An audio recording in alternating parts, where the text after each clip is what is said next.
বাংলাদেশের সামনে আসন্ন জাতীয় সংসদ নির্বাচন আর এই নির্বাচনের পর প্রধানমন্ত্রী হিসেবে কে সবচেয়ে এগিয়ে থাকতে পারেন তা জানতে প্রথম আলোর উদ্যোগে একটি জনমত জরিপ করেছে বেসরকারি গবেষণা প্রতিষ্ঠান কিমেকার্স কনসাল্টিং লিমিটেড।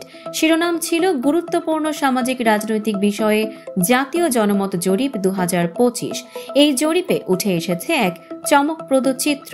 অংশগ্রহণকারীদের কাছে যখন জিজ্ঞেস করা হয় আগামী নির্বাচনের পর কে হতে পারেন দেশের পরবর্তী প্রধানমন্ত্রী, সেখানে সবচেয়ে এগিয়ে রয়েছেন বিএনপির ভারপ্রাপ্ত চেয়ারম্যান তারেক রহমান।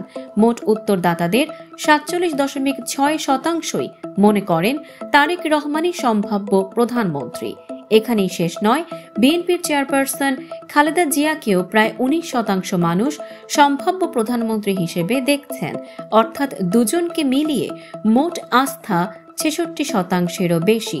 অন্যদিকে বড় চমক, জামায়াতে ইসলামীর আমির শফিকুর রহমানকে প্রায় 25.4% উত্তরদাতা সম্ভাব্য প্রধানমন্ত্রী মনে করছেন, যদিও তিনি কখনো জাতীয় নির্বাচনে জয়ী হননি।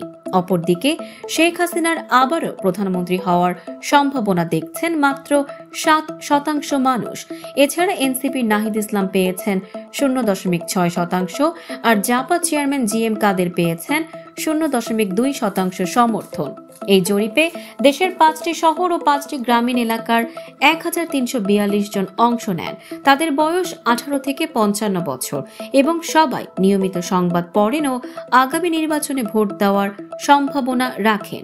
জরিপকারী প্রতিষ্ঠান জানিয়েছে এটি একটি মতামত জরিপ, কোনো নির্দিষ্ট নির্বাচনী এলাকার প্রতিফলন নয়, তবে দেশব্যাপী প্রতিনিধিত্বমূলক। দর্শক, সাম্প্রতিক ও চমকপ্রদ সব খবর পেতে ফলো করুন আমাদের ফেসবুক পেজ CB24 টিভি এবং সাবস্ক্রাইব করুন ইউটিউব চ্যানেল CB24 অফিসিয়াল।